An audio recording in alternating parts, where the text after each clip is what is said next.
الرجیم بسم اللہ الرحمن الرحیم. عزیزان من، آج دسمبر 1974 کی 29 تاریخ ہے اور درس قرآن کریم کا آغاز سورہ الفجر سے ہو رہا ہے. 15ویں سورت، 13واں پارہ ہے، اس کی 15ویں سورت سے آغاز ہوتا ہے. سب سے پہلے تو مجھے اسے معذرت کہوں یا اظہار تاسف کہوں کہ گزشتہ 2 اتوار درس کا ناغہ رہا. وہ بیماری آتی ہے میری تو وہ بغیر پہلے نوٹس دیے ہوئے آ جاتی ہے، اور ہمارے پاس ذریعہ کوئی ایسا ہے نہیں کہ احباب تک یہ اطلاع پہنچائی جا سکے کہ درس کا ناغہ رہے گا. یقین مانیے مجھے بیماری سے اتنی تکلیف نہیں ہوتی جتنا صدمہ ایک تو اس سے ہوتا ہے کہ میں کام کے قابل نہیں رہا، کہ میری زندگی کا تو اب ایک ایک سانس جو میں کہا کرتا ہوں کہ خدا کی طرف سے ایکسٹینشن ملی ہوئی ہے، قرآنی فکر کے لیے ہی مخصوص ہے.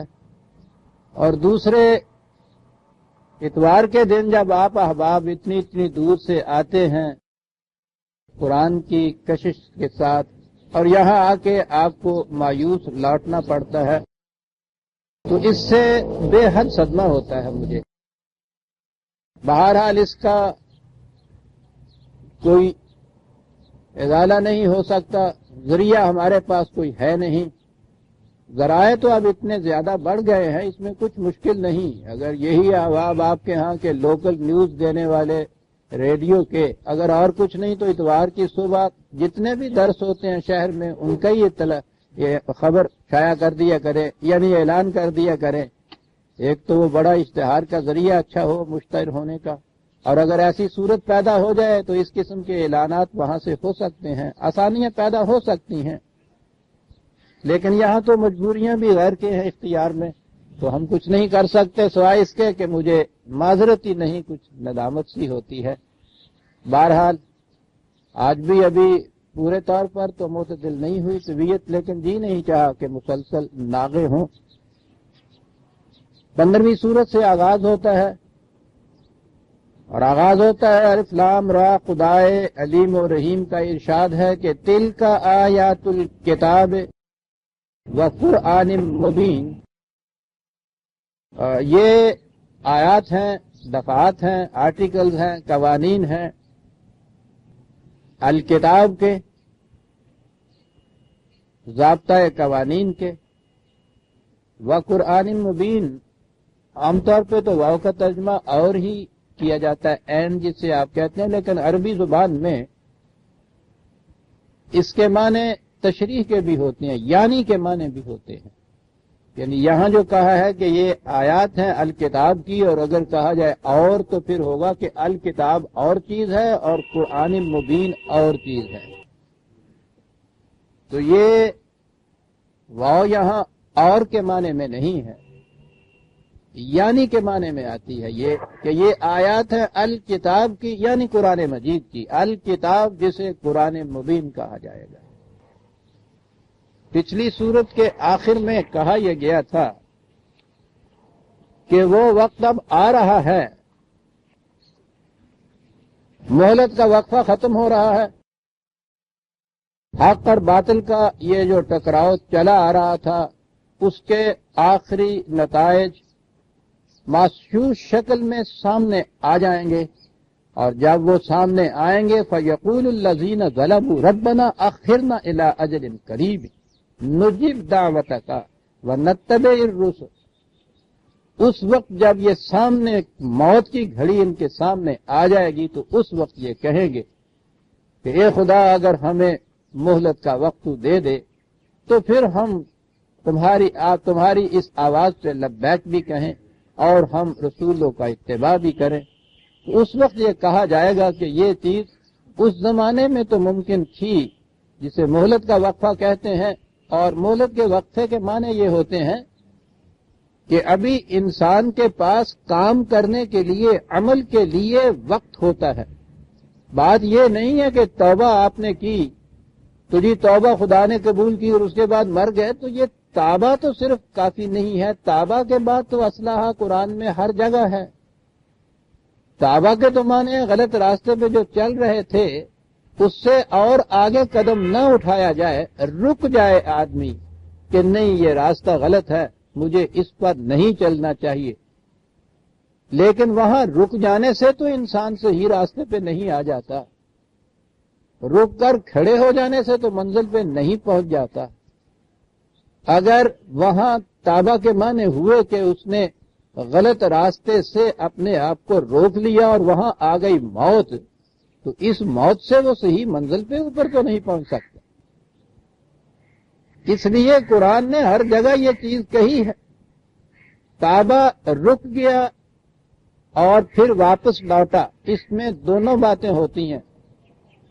غلط راستے کا احساس کر کے آگے بڑھنے سے رکنا اور پھر واپس آنا اس مقام پہ جہاں سے غلط راستے پہ پڑا تھا، یہ سارا پروسیس جو ہے یہ توبہ کا ہے۔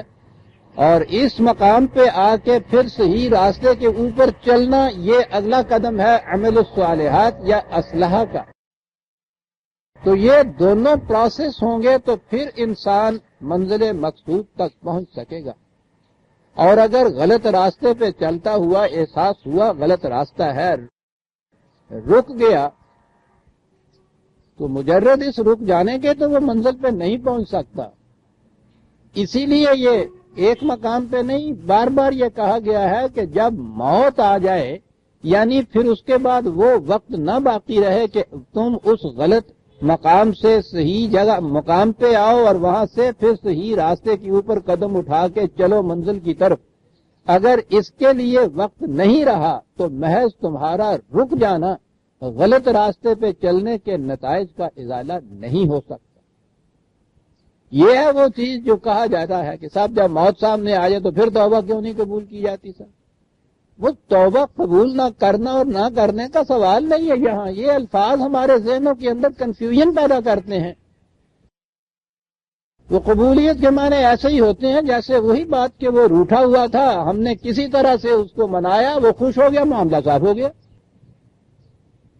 سوال یہ نہیں ہے، یہ سارا کچھ ایک طریق ہے، ایک پروسیس ہے، اور اس پروسیس میں تو سیدھی سی بات ہے کہ جو غلط کیا ہوا ہے اس کے بعد آپ کے پاس وقت اور توانائی ہونا چاہیے کہ اس غلطی کے احساس کے بعد صحیح راستہ اختیار کر سکیں۔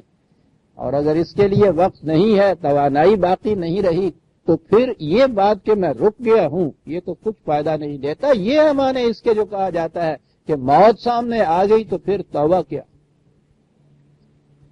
یہاں اس میں آخری سورہ کے آخر میں یہ چیز آئی تھی اور اسی کو پھر یہاں آگے قرآن چلا رہا ہے۔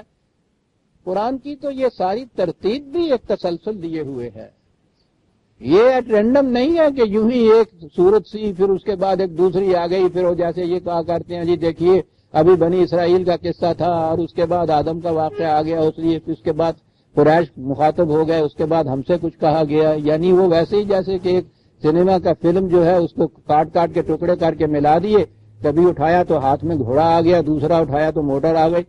معاذ اللہ، یہ تو سوال نہیں ہے۔ ورتل القرآن ترتیلا، اس نے کہا یہ تو ایسے جس طرح موتیاں ورگے دند جڑے ہوئے ہوں گے، کیا خوبصورت ترتیبیں ہوتی ہیں۔ تو کہا کہ ربما یود الذین کفروا لو کانوا مسلمین، اس وقت یہ لوگ جنہوں نے مخالفت کی تھی، انکار کیا تھا، یعنی غلط راستے پہ چلنے کا اصرار کیا تھا، وہ اس وقت یہ کہیں گے کہ اے کاش ہم بھی صحیح راستے پہ چلتے۔ یعنی نظر آتا ہے کہ اتنا ایسا نمایاں طور پر تباہی سامنے آ جاتی ہے کہ بے ساختہ پکار اٹھتا ہے یہ بھی۔ اس وقت یہ جو انا، پندار نفس، وہ یہ چیزیں ہیں، یہ ساری کی ساری دب جاتی ہیں اور تباہی کا احساس اتنا شدید ہو جاتا ہے کہ بے ساختہ پکار اٹھتا ہے آدمی کہ اوہو غلطی ہوگی صاحب، ایک کاش میں بھی ان لوگوں کے ساتھ ہوتا، ایک کاش میں نے بھی صحیح راستہ اختیار کیا ہوا ہوتا۔ کہا یہ عنقریب اب یہ وقت آ گیا ہے کہ یہ لوگ پکار اٹھیں گے کہ ایک کاش ہم نے بھی یہ کیا ہوتا۔ کہا کہ اس وقت تو پھر سوال ہی نہیں ہے. ذرہم یاکلوا ویتمتعوا ویلہہم الامل فسوف یعلمون. کیا بات، کیا ٹکڑے ہیں، ایک ایک لفظ ایک ایک منزل کا ہے. ٹھیک ہے،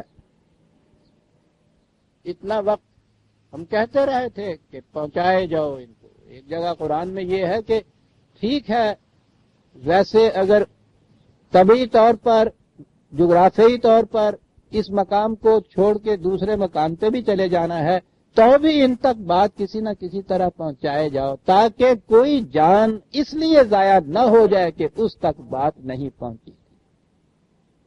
یعنی چھوڑ کے بھی جا رہے ہیں، اور چھوڑنے کا تو یہ کہا تھا وَہْجُرْهُمْ هَجْرًا جَمِيلًا.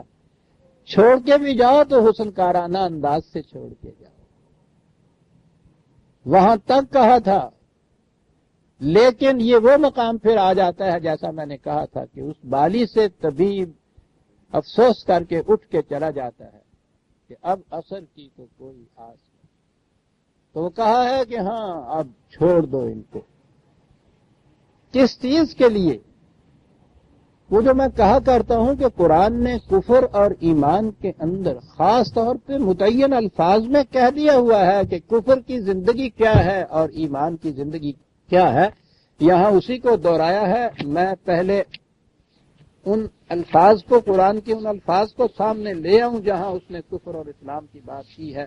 47/12 47/12 یہی ہے. والذین کفروا، تم چاہتے ہو معلوم ہو کہ کفر کسے کہتے ہیں؟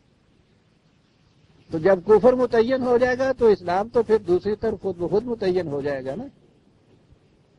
والذین کفروا، کافر وہ ہیں، یتمتعون ویاکلون کما تاکل الانعام، کہ جن کا مقصد زندگی اتنا ہی ہوتا ہے جتنا حیوانات کا مقصد ہوتا ہے کہ کھایا پیا، بچے پیدا کیے، مر گئے. کسے کفر کہتا ہے قرآن عزیز؟ ہے ضرورت کہیں کمیشن بٹھانے کی؟ ہے ضرورت کسی منیر کی کہ وہ رپورٹ لکھے اس کے اوپر؟ لیکن ہم لوگ تو اس حبشی کی طرح یہ شیشہ دیکھنا نہیں چاہتے کہ اس شیشے کے اندر اپنا ہی چہرہ نظر آتا. یہ بات نہیں ہے کہ سمجھ میں بات نہیں آ سکتی، بیان میں نقطہ توحید آ تو سکتا ہے. تیرے دماغ میں بت خانہ ہو تو کیا چاہیے. ایمان اور کفر عزیزان من مقصد حیات کا نام ہے. ہمارے یہ نوجوان جن بیچاروں کے سامنے صحیح قرآن لایا نہیں گیا، صحیح اسلام لایا نہیں گیا، ایمان کا ترجمہ ہم نے فیس کر دیا. فیس کے معنی ہوئے کسی چیز کو آنکھیں بند کر کے مان لینا، اور اس کے بعد یہ ہوا کہ ہاں صاحب خدا کو مانیے. بھئی بات سمجھ میں نہیں آتی، سمجھ میں آئے یا نہ آئے ماننا ہی ہوگا. وہ کفر اور اسلام کو ہم نے، کفر اور ایمان کو یہ کچھ کر کے ان کے سامنے دکھایا. ایمان زندگی کے نصب العین یا مقصد یا منزل یا ڈیسٹینیشن کے متعین کر لینے کا نام ہے. یہ عجیب نقطہ ہے قرآن کا کہ ایک تو ہم تو ایمان جب کہتے ہیں تو اس کے معنی ہی ہوتے ہیں صحیح بات کا مان لینا، خدا کا مان لینا، یعنی صحیح یا حق کا مان لینا. ایمان یہ قرآن کہتا ہے یؤمنون بالباطل، یہی نہیں ہے. وہ لوگ بھی ہیں جو باطل پر ایمان رکھتے ہیں، یعنی انہوں نے اپنی زندگی کا نصب العین باطل بنا رکھا ہے. تو ایمان کے معنی ہے زندگی کا ایک متعین نصب العین بنا لینا. مقصد حیات، پرپز آف لائف، ڈیسٹینیشن، پہنچنا کہاں ہے. کہا کہ یہ لوگ جن کے سامنے نصب العین حیات اتنا ہی ہے کہ کمائی کی، کھایا پیا، افزائش نسل کی، اس کے بعد مر گئے. کما تاکل الانعام، کہا کہ اگر یہی نصب ہے نا انسان کا تو بتاؤ انسان اور حیوان میں فرق کیا ہے. بڑی عجیب چیز. تو ایمان جو ہے، اب ایمان میں بالحق کہوں گا، ایمان باللہ جس سے آپ کہتے ہیں، میں نے کہا ہے قرآن نے تو ایمان بالباطل کے لیے بھی ایمان کا لفظ استعمال کیا ہے. ایک نصب العین یہ ہے نا کہ حیوانات کی طرح کھایا پیا، بچے پیدا کیے، مر گئے. یہ بھی نصب العین ہے نا. اسے اپنی زندگی کا مقصد یا نصب العین قرار دے دینا یہ ہے ایمان، لیکن ایمان ہے بالباطل. اور اس کے اوپر ایک ایمان وہ ہے کہ جو حیوانی زندگی سے اونچی سطح کے اوپر انسانی زندگی انسان بسر کرنے کو اپنا ایمان بنا لے، یوں کہیے.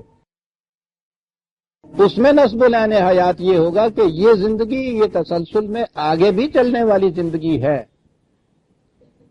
حیوان کے سامنے یہ نصب العین نہیں ہوتا، آگے چلنے والا.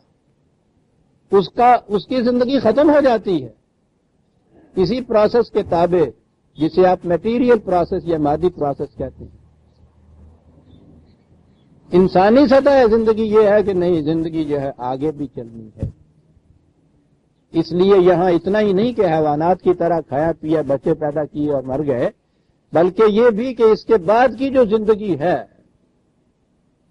اس زندگی کو بہتر بنانے کے لیے کیا کیا جائے.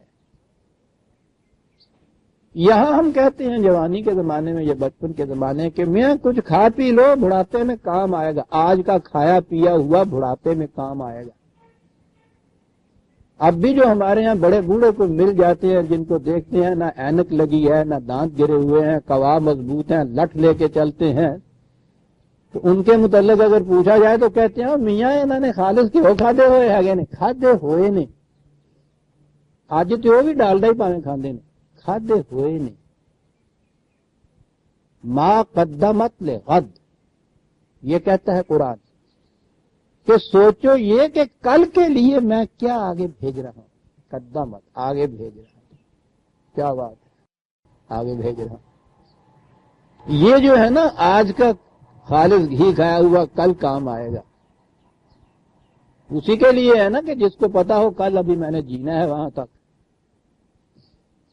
جس نے فیصلہ کر لیا ہو کہ کل مر جانا ہے مجھے، اسے کیا ضرورت ہے خالص گھی ڈھونڈتا پھرے.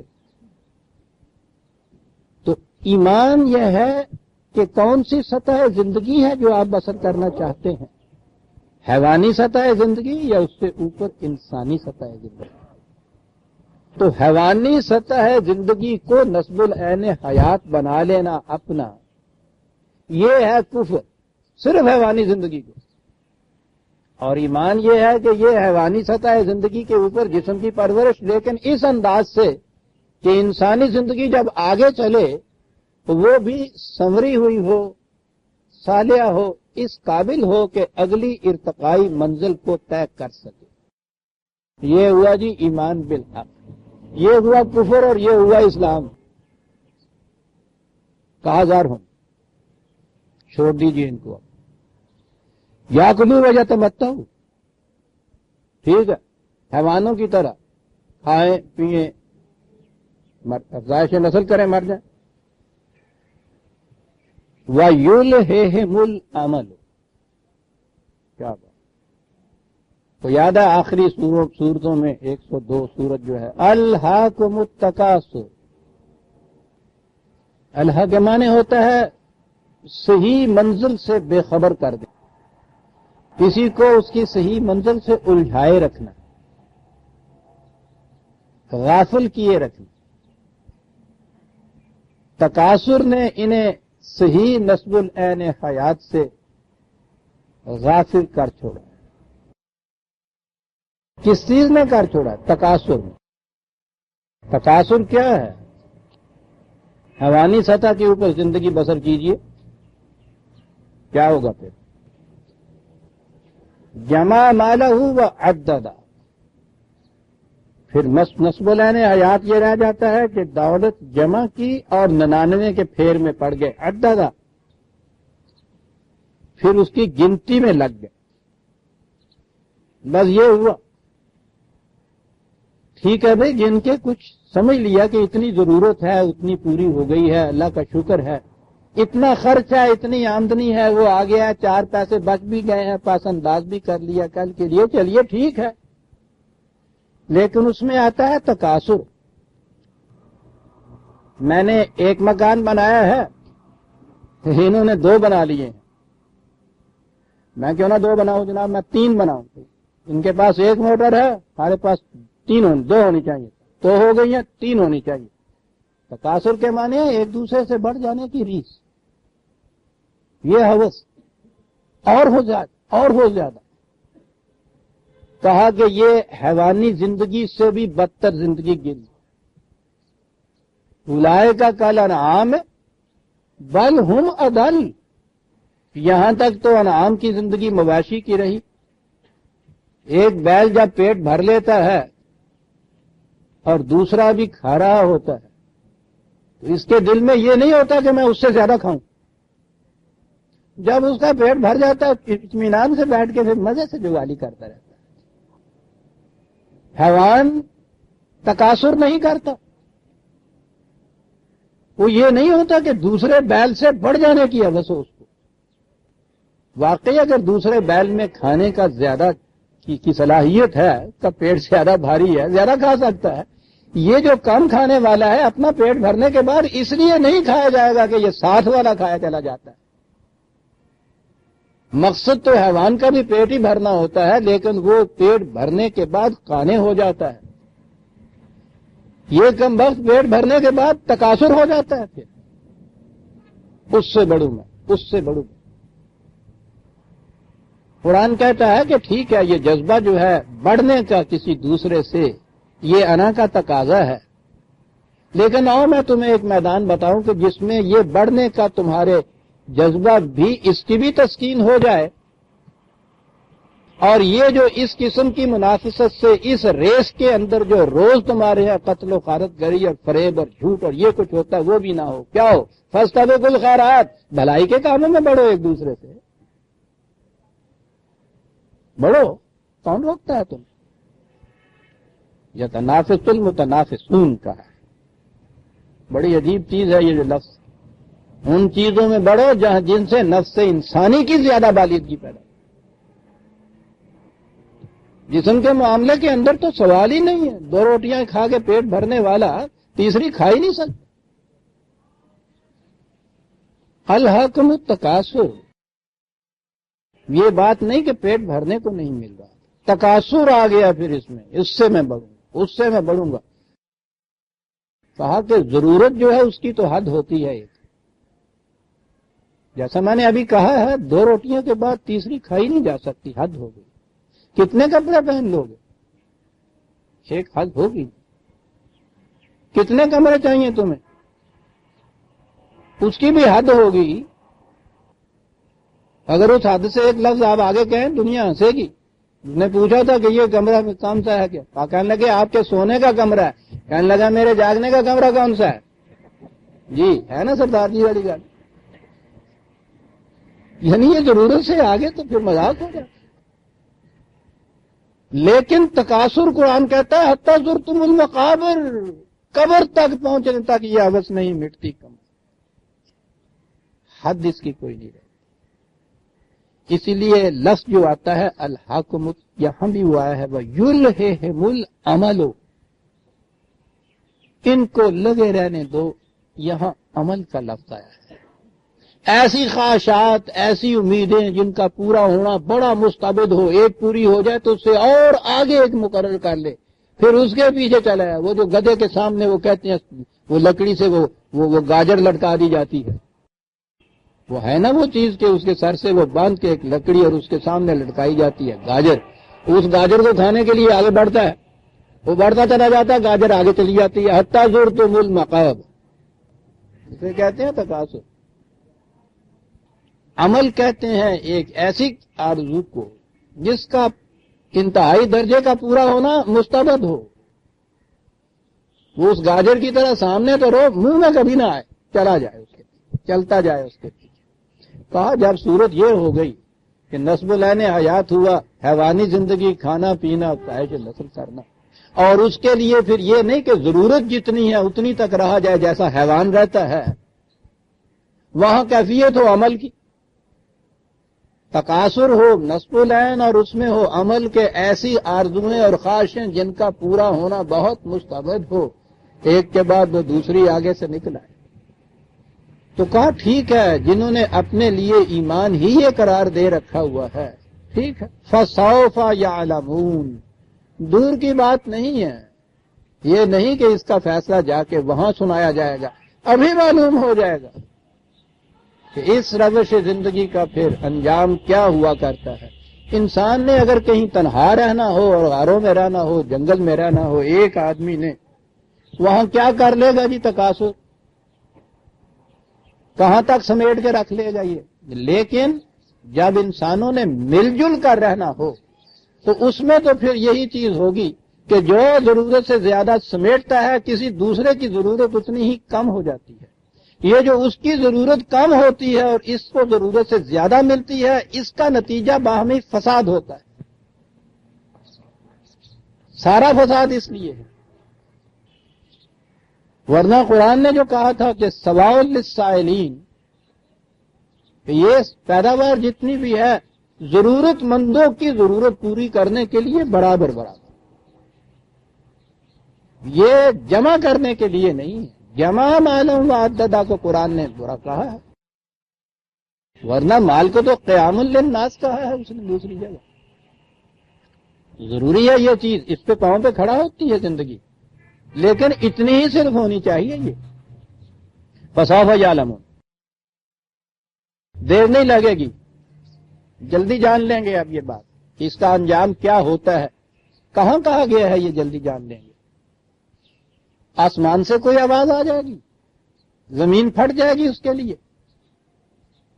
اس مقام پہ کہا کہ جہاں حق کا نظام جو تھا، جس کی تیاری اتنے عرصے سے کی جا رہی تھی، اس کے محسوس طور پر اسٹیبلش ہونے کا وقت آ گیا تھا مدینے کی زندگی میں۔ وہاں کہا فسوف تعلمون، مکے کی زندگی میں تو یہی غالب آتے چلے جاتے تھے، ان کا نظام ہی زیادہ اوپر چڑھتا چلا جاتا تھا۔ تو گویا حق کا نظام جب اس منزل پہ پہنچ جاتا ہے جہاں وہ محسوس شکل میں سامنے آ جائے، اس وقت یہ باطل کے نظام والے جو ہیں ان کے متعلق کہا جائے گا فسوف تعلمون۔ ابھی معلوم ہو جائے گا ان کو، اور ہو گیا۔ ایک پہلی جنگ بدر کے بعد ان کو معلوم ہو گیا تھا، اتنے زور کی آ کے پڑی تھی ان کی کیفیت یہ تھی کہ انہوں نے آ کے مکے میں فیصلہ کیا تھا کہ کوئی روئے نہیں، اس میں شدت تھی یہ ان کے ہاں کہ جن کے وہاں مر گئے ہیں ان مرنے والوں پہ کوئی روئے نہیں کہ اس سے دل بیٹھ جائیں گے۔ خیر ابھی معلوم ہو جائے گا۔ وما اهلكنا من قرية الا ولها کتاب معلوم، کہا جیسا کہ پہلے کہا جا چکا ہے، ایک قانون ہمارے ہاں کا مقرر ہے، اور قانون ہے وہ ثقلت موازینہ و خفت موازینہ، پلڑوں کے جھکنے اور اٹھنے کا قانون ہے۔ جب تک صلاحیتوں کا تعمیری پلڑا جھکا جھکا سا رہتا ہے، تقریبی پلڑے کے اندر بھی پرچیاں پڑتی رہتی ہیں، اس وقت ابھی تباہی نہیں آتی۔ جب وہ وقت آ جاتا ہے کہ یہ پلڑا جھک جاتا ہے تو وہ وقت ہوتا ہے اس قوم کی تباہی کا، اسے اس کی اجل کہا جاتا ہے۔ موت کا ایک دن معین نہیں ہے، موت کا ایک قانون معین ہے، اسی کو اس نے اجل کہا ہے۔ ہمارے یہاں تو جیسا میں نے عرض کیا ہے نا، بڑی بدبختی ہماری یہ ہوئی کہ عربی زبان اور قرآن کے الفاظ ہمارے ہاں آ گئے اور اردو میں اس کا ہم نے لیا مفہوم، بیڑا گر کر۔ اجل کے یہ معنی نہیں اب ہمارے ہاں رہے ہوئے، اجل کے معنی موت ہو گئے۔ وہ کہا کہ ہم نے پہلے بھی بتا دیا تھا، وما اهلكنا من قرية الا ولها کتاب معلوم، یوں ہی نہیں تھا کہ جب جی چاہا ہم نے جھٹکا دیا اور ایک قوم کو تباہ کر دیا۔ کوئی قوم بھی اس کے سوا تباہ نہیں ہوئی کہ اس کے لیے ایک قانون تھا، قانون کتاب معلوم، اور وہ گپت ودیا نہیں تھا، ہر ایک کو بتایا گیا تھا کہ یہ ہے قانون تمہارے لیے، کتاب معلوم۔ یہ جو عزیز من کانسیپٹ ہمارے ہاں ہے کہ صاحب وہ وقت مقرر ہوتا ہے موت کا، وہ تو معلوم نہیں ہوتا، تو کتاب معلوم کیسے ہوا وہ؟ یعنی اس میں تو ایک ہی پہلی چیز ہمارے ہاں یہ ہے نا کہ موت کا وقت پتہ نہیں کب آنی ہے آدمی کو، یہی تو ایک چیز ہے کہا کہ پتہ نہیں کب آئے، تو لہذا یہ بات تو وہ غلط ہو گئی کہ اس کے معنی یہ ہم لے لیں کہ جب جی چاہے وہ کتاب معلوم ہے۔ ما تسبق من امت اجلها وما یستاخرون، اور وہ قانون ہمارا اس قدر اٹل ہے پھر کہ جب وہ قانون کے مطابق وقت آتا ہے کہ اب زندہ رہنے کی صلاحیت مریض میں نہیں رہی، پھر وہ نہیں ٹلتا۔ یستقدمون بھی تو ہے، اس سے پہلے نہیں آ سکتی ہے جب وہ ہو جاتی ہے تو ٹلتی نہیں ہے۔ پھر قانون یہ ہے وہ بات، وقت معین نہیں، قانون معین ہے۔ ان قریب یہ چیز جو آ جائے گی، لیکن ابھی ان کے ہوش ٹھکانے نہیں آئے، ابھی وہ محسوس طور پہ سامنے نہیں آئی نا تباہی، چیخ و پکار ہر جگہ ہو رہی ہے، محسوس طور پہ ابھی سامنے نہیں آئی۔ اس وقت ان کی کیفیت یہ ہے وقالو یا ایھا الذی نزل علیہ الذکر انک لمجنون۔ تم جب یہ کہتے ہو نا کہ تمہاری تعظیم اپنے خنجر سے آپ ہی خودکشی کرے گی، وہ کہتے ہیں پاگل ہو گیا۔ کیا بات ہے کہ اس وقت ان کی کیفیت یہ ہے کہ تو جب ان سے یہ کہتا ہے کہ ایسا ہو کر رہے گا، تو اس قانون کو سامنے رکھ کے کہتا ہے، اور یہ جو بدمست ہیں اپنی انہی عمل کے اندر، اپنی ان آرزوؤں کی نشے کے اندر کہتے ہیں پاگل ہو گیا ہے۔ یہاں اتنی پراسپیرٹی آ رہی ہے مملکت کو، اتنی خوشحالی آ رہی ہے، اتنے ہم نے انتظامات کر رکھے ہیں، یہ کہتا ہے تباہ ہو جاؤ گے، پاگل ہو گیا ہے۔ یہ نشہ بھی بدمستی کا عجیب نشہ ہوتا ہے، اس میں سمجھانے والے کو واقعی پاگل سمجھا جاتا ہے، پاگل ہو گیا۔ پھر وہی دہراتے ہیں لا تأتیننا بالملائکۃ ان کنتم من الصادقین، کہا کہ اگر تم سچے ہو تو ہمارے سامنے فرشتے آئیں، انہیں ہم دیکھیں، پھر محسوس ہو۔ قانون کا کاز اینڈ ایفیکٹ نہیں سمجھنے کی کوشش کریں گے، کوئی خارق عادت معجزہ دیکھ کے پھر یہ سمجھ، وہی جہالت کی بات ہے۔ اگر سچا ہے تو یہ کر، قرآن کیا جواب دیتا وما ننزل الملائکۃ الا بالحق وما كانوا اذا منذرین، کہا کہ وہ پھر جب تباہیوں والے فرشتے ملک الموت جسے کہتے ہیں، پھر جب وہ آیا کرتا ہے نا تو پھر مہلت نہیں ملا کرتی، فرشتہ مانگتے ہیں تو ایسے میں فرشتہ تو ملک الموت آیا کرتا ہے، پھر تو اس کے بعد تو نہیں مہلت ملا کرتی۔ تباہیاں لانے والے فرشتے جب آتے ہیں تو پھر مہلت نہیں ملا کرتی، ان سے کہو کہ مت مانگو، موت نہ مانگو اپنی، پھر نہیں مہلت ملا کرتی۔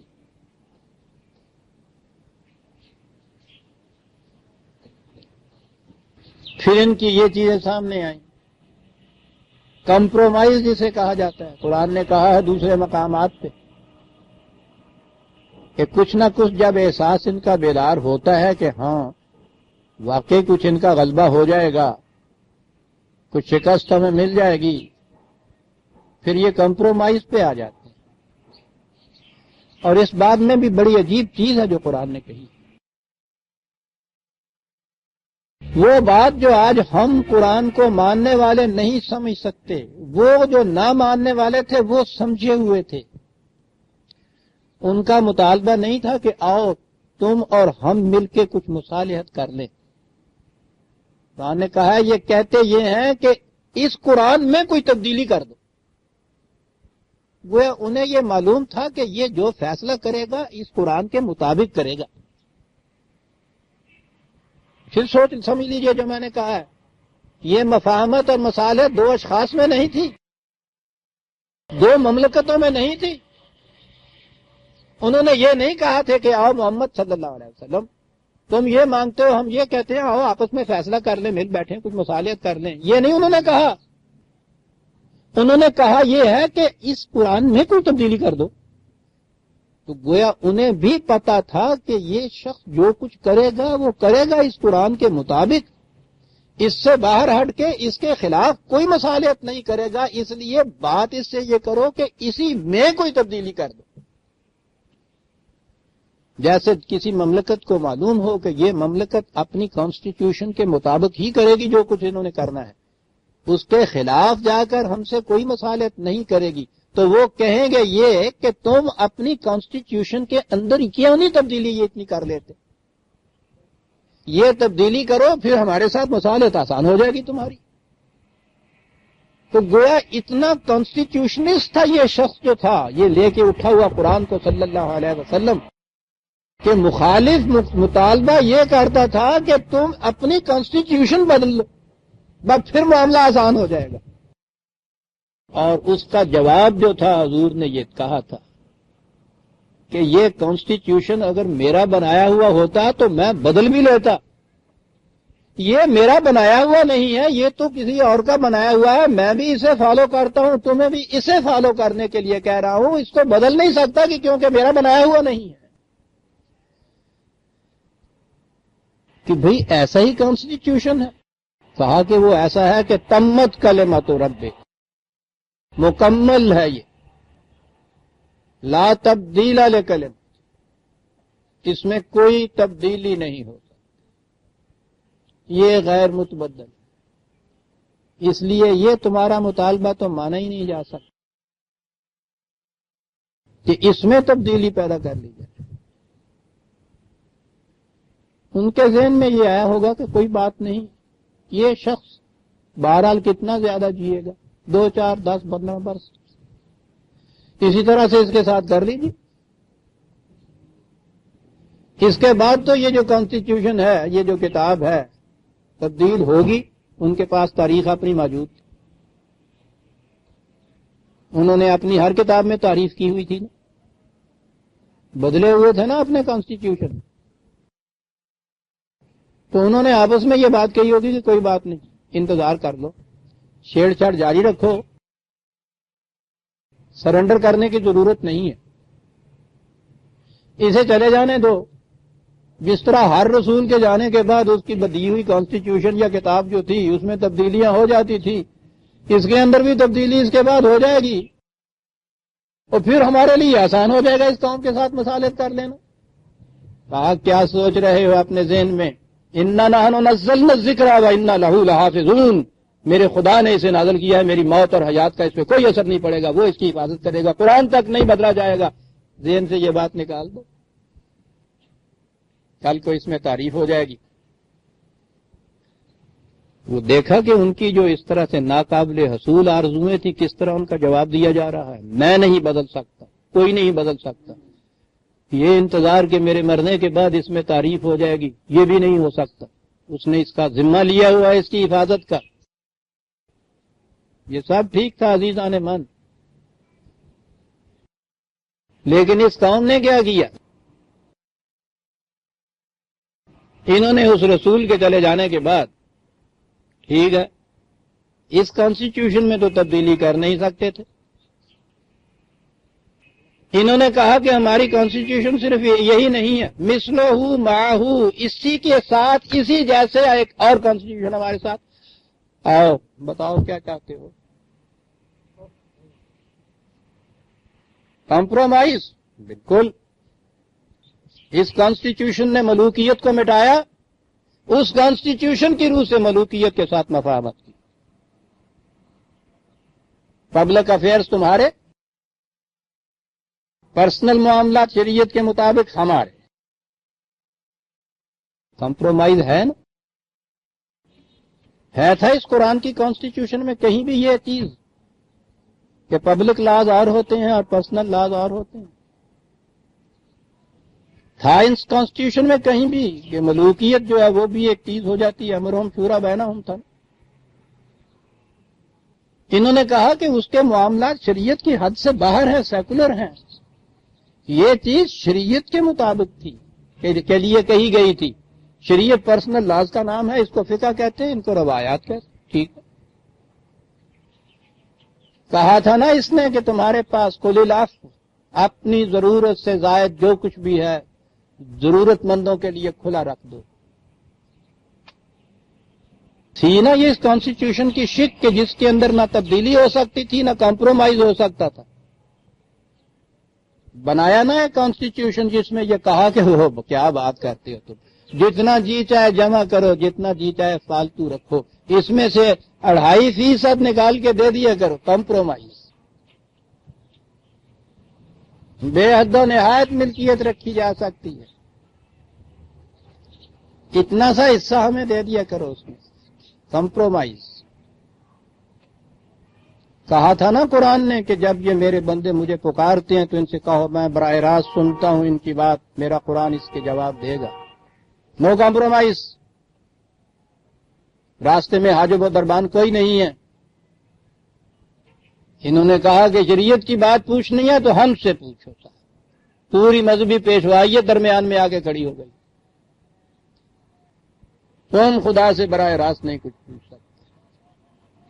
بھئی قرآن یہ کہتا ہے، اس نے کہا قرآن یہ کہتا ہے، تم اپنے طور پہ کہہ رہے ہو، طبری یہ کہتا ہے، رازی یہ کہتا ہے، مفسرین یہ کہتے ہیں۔ ارے بھائی مجھے بھی کچھ سوچنے دو، اسلاف نے سوچ لیا جو کچھ سوچنا تھا، کمپرومائز۔ اب خدا کو تم براہ راست نہیں بلا سکتے۔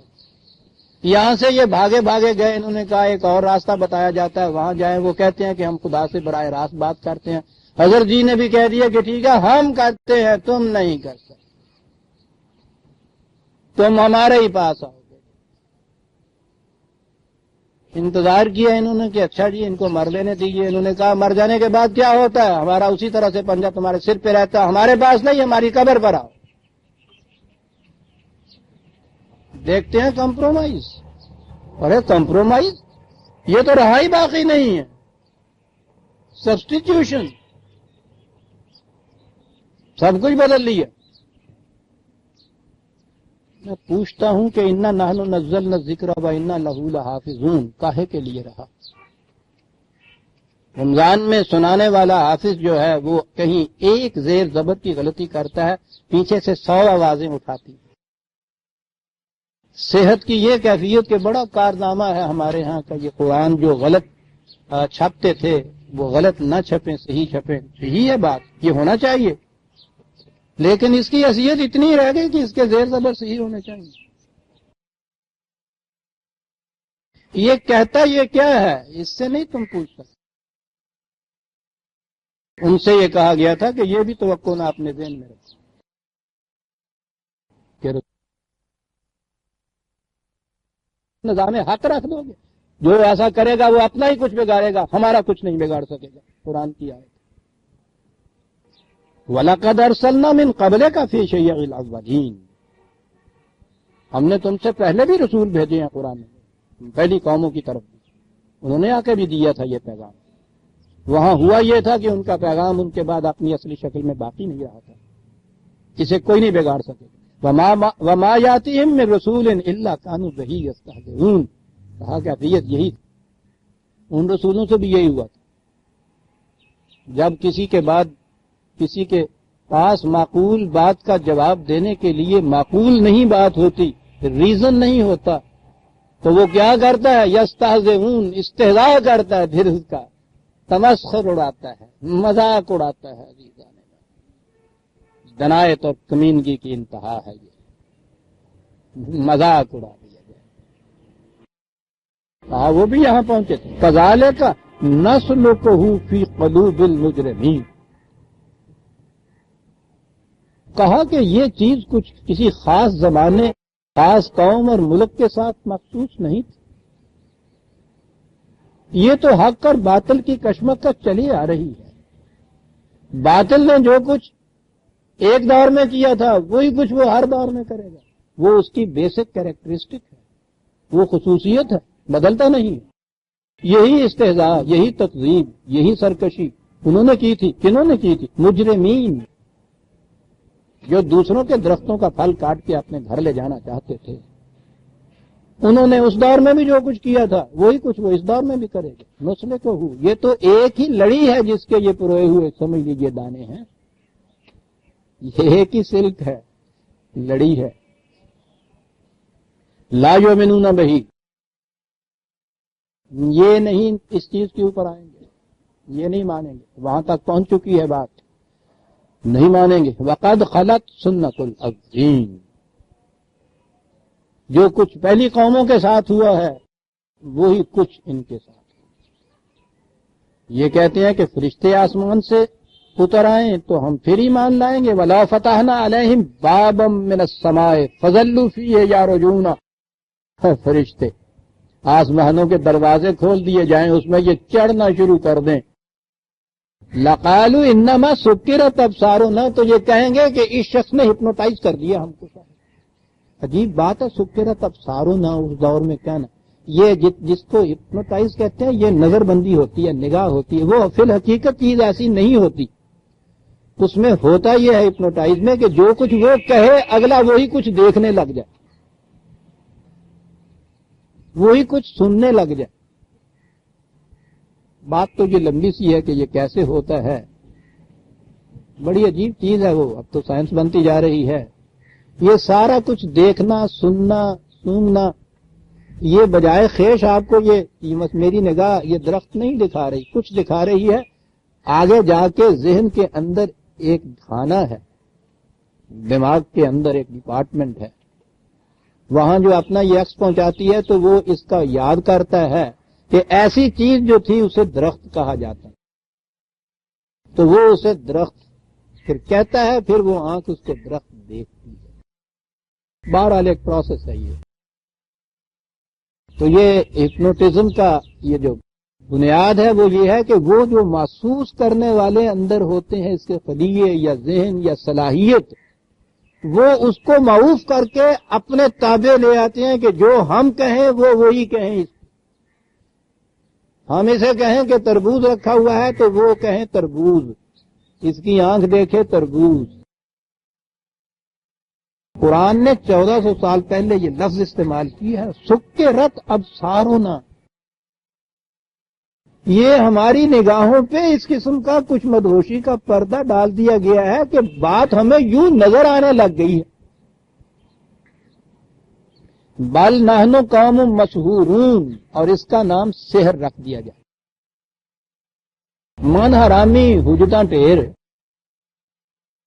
وہ کہا بات یہ ہے نہیں کہ اس قسم کی چیزیں دیکھنے کے بعد یہ ایمان لے آنے والی بات ہے. وہ تو ان کے مفاد پہ زد پڑ رہی ہے, اصل بات تو وہ ہے. یہ سب بہانے سازیاں ہیں جو یہ کچھ ہو رہی ہیں.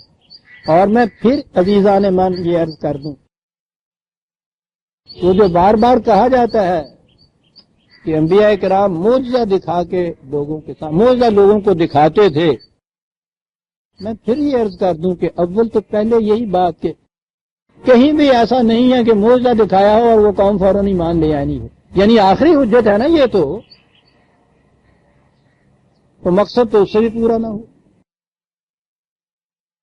اور نبی اکرم صلی اللہ علیہ وسلم کے متعلق تو سارے قرآن میں یہ ہے کہ وہ مطالبہ کرتے ہیں, ادھر سے نفی میں جواب ملے, تو بابا انا بشر مثلکم, میں تو تمہاری جیسا ایک انسان ہوں. تردید کرتا جاتا ہے قرآن اس بات کی کہ اگر ان کی کوئی بات مان بھی لی جائے تو یہ اس کے بعد بھی یہ نہیں ہے کہ یہ مسلمان ہو جائیں گے. تو خود ہمارے ہاں والے بھی انبیاء سابقہ اور اقوام گزشتہ تو چھوڑ دیجئے نا, کہ ایسے ایسے انہوں نے معجزے دکھائے, اس کے بعد بھی وہ قوم کافر کی کافر ہی رہی. خود آپ کے ہاں بھی جو یہ کہا جاتا ہے اتنا بڑا معجزہ جسے آپ شق القمر کا کہتے ہیں کہ یہ چاند 2 ٹکڑے ہو کے آدھا حصہ ادھر سے حضور کے نکل گیا, چاند کا آدھا حصہ ادھر سے نکل گیا, مکے میں قریش کے سامنے یہ ہوا.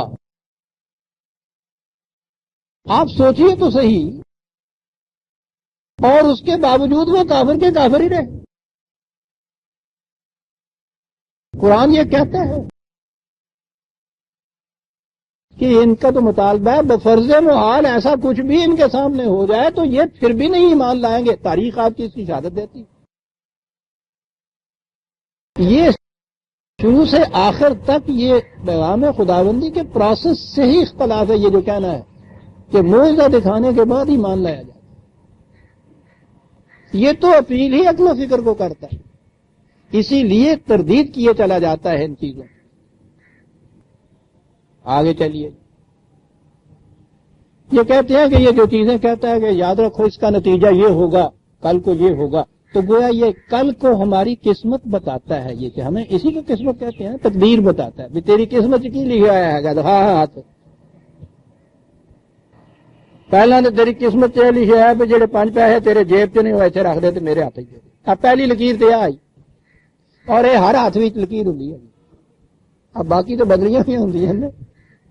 ہاں پہلی لکیر مشترک ہوتی جو تیرے کول ہے تو مینوں دے. یہ تیری تقدیر اٹل ہے. پھر اگلی گل ہوئے گی کہ بھوکا ہی مرے گا بھوکا ہی جیویں. نہیں ہویا جڑا تیرے کول ہے تو میرے کول آ گئی. پھر وہ کہندا تو پھر کی کہندا تینوں اللہ بہت دے گا. یعنی جڑا ہے سی وہ تو مینوں دے تے تینوں اللہ دے گا. نہیں ہو وہ بھی یہ کہا کرتے تھے. اور سپرسٹیشن اور توہمات کے زمانے میں تو یہ فال دیکھنے والے استخارہ کرنے والے یہ نجوم بتانے والے قسمتیں بتانے والے بہت آ جاتے ہیں. پھر ابھر کے آتے ہیں. یاد رکھیے جب بھی لوگوں کے کام قاعدے اور قانون کے مطابق نہ ہوتے ہوں رکاوٹیں ہوتی ہوں شریفوں کے راستے میں پھر وہ یہ چیزیں بہت ابھرتی ہیں. پھر وہ بیچارے مقدر کے لیے پھرتے رہتے ہیں. او بابا قانون قاعدے کی روح سے تو کچھ نہیں بنا تو بتا دے کہ میری قسمت میں کچھ ہے بھی یا نہیں. جب کام قاعدے قانون کے مطابق ہوں محنت کے معاوضے ملتے چلے جائیں انسان کو کوئی کسی کا دست نگر نہ ہو کسی پہ کوئی ظلم نہ ہو کوئی قسمت نہیں پوچھنے جاتا قسمت تو روز اس کے ہاتھ میں ہوتی ہے. وہ تو جو اس کی محنت کی کمائی اس کی قسمت نہیں بنتی تو پھر وہ ایسی قسمت پوچھتا ہے جو محنت کے نتیجے میں نہیں ملتی. یہ جتنے باطل کے نظام ہوتے ہیں اس میں یہ نجوم اور فال اور استخارے اور یہ سب چیزیں ابھرتی ہیں.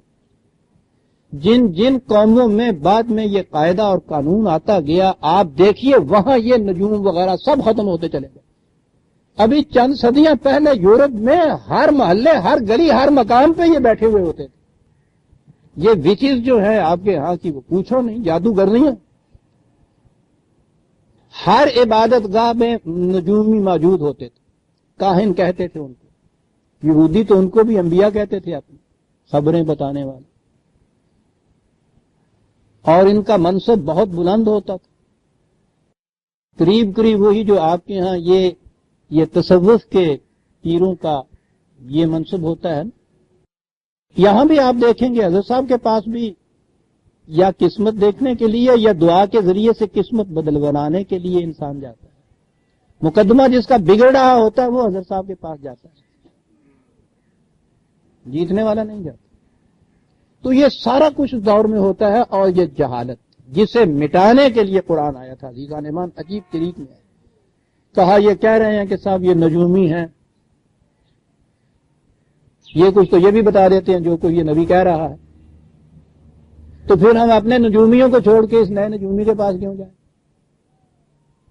کہا نجوم وَلَقَدْ جَعَلْنَا فِي السَّمَاءِ بُرُوجًا وَزَيَّنَّاهَا لِلنَّاظِرِينَ. یہ جو تم آسمان کے اندر سمجھتے ہو تمہاری قسمتوں کے مراکز اس سے سوا کچھ نہیں ہے کہ یہ بڑے بڑے کرے ہیں فضا کی پہنائیوں میں تیر رہے ہیں.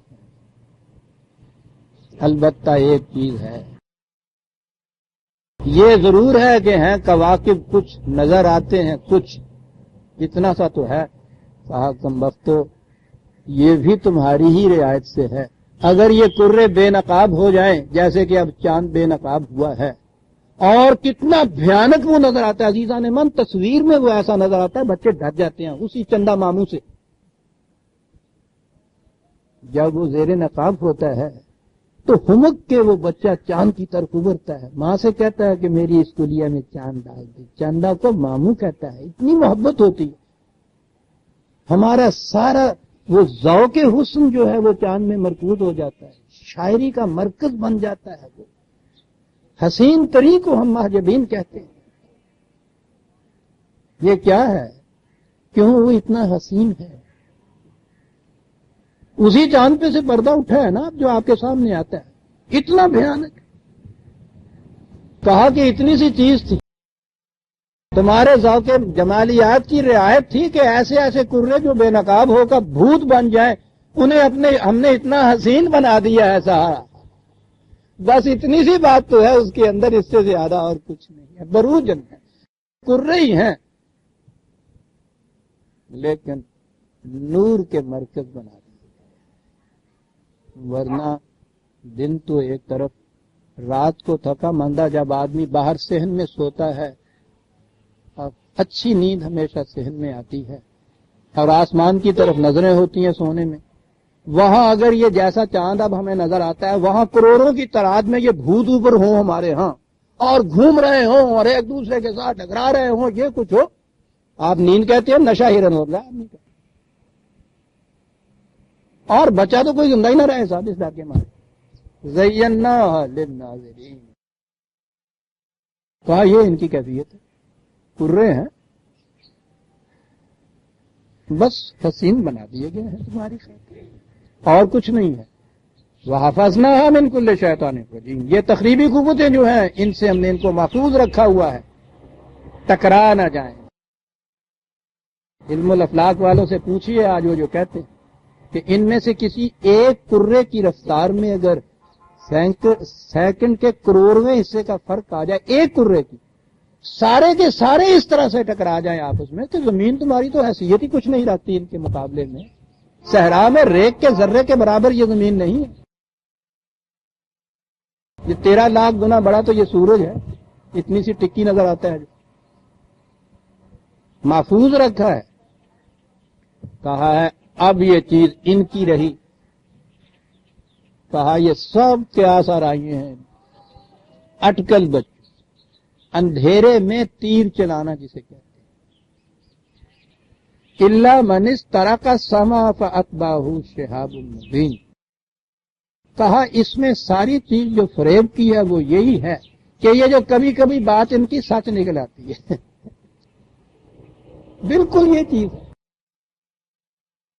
جس کی مراد پوری ہو جاتی ہے وہ پوچھو نہ کتنی پھر ڈگڈگی دیتا ہے. پیر ترت مراد کی بھی، زندہ کی بھی، مردہ کی بھی.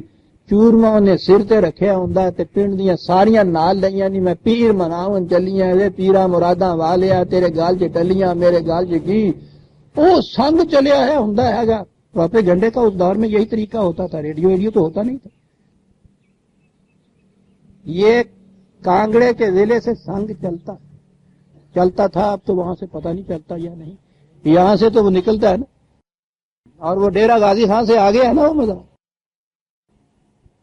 شکر ہے تھی نہیں ہوگا تیرے تھے کتنے آؤں سنگ. وہ راستے میں پھر وہ ملتے جاتے ہیں اس کے ساتھ، ڈھول بج رہے ہیں، جھنڈے بلند ہو رہے ہیں.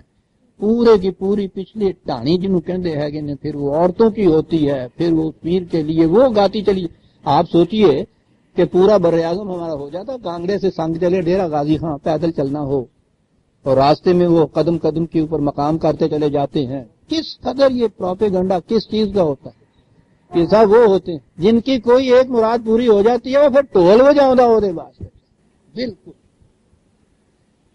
جس کی نہیں ہوتی آپ دیکھیں گے وہ نہیں پروپیگنڈا کرتا اس کی نہیں ہو جھوٹا کچھ نہیں ہو کہتا میرا مقدر ہی سڑیا ہے.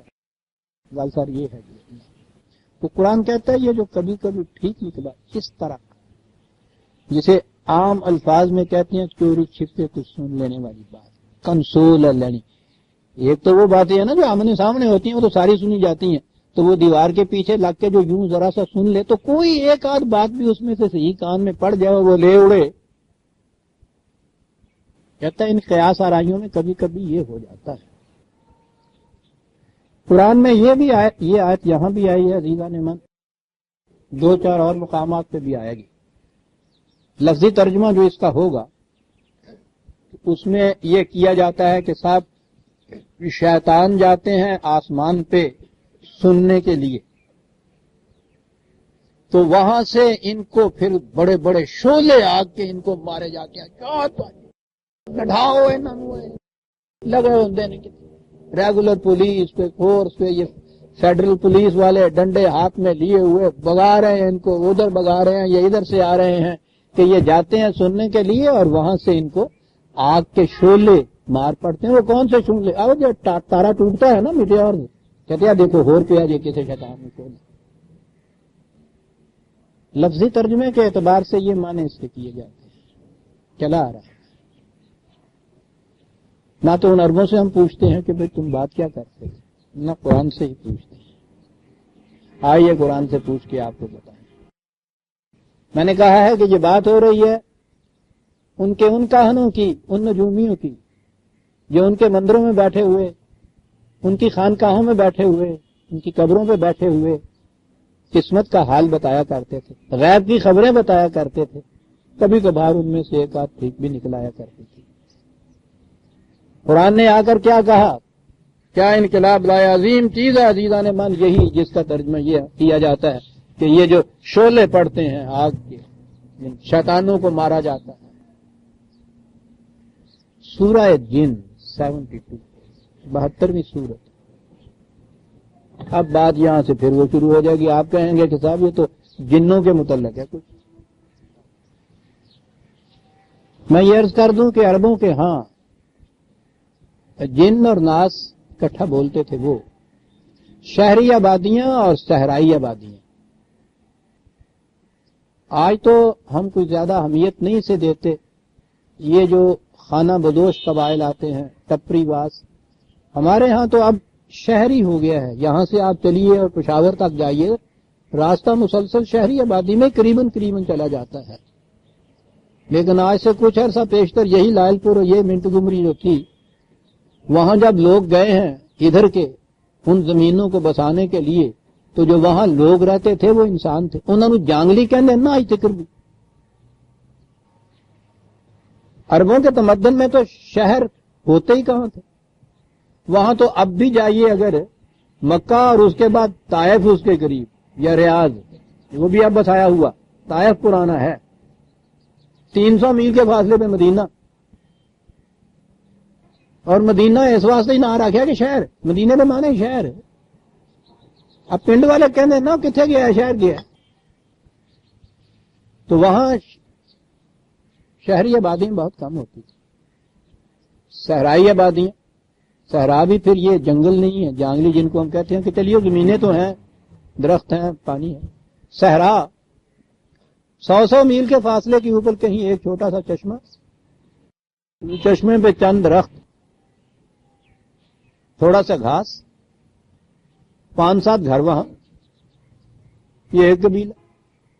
پانی بھی وہاں مستقل نہیں، چشمہ خشک ہوا، وہاں سے ان بیچاروں نے خانہ بدوش کندھے پہ رکھا گھر، پھر چل پڑے، جہاں کہیں پھر پانی نظر آیا پھر وہاں چلے گئے۔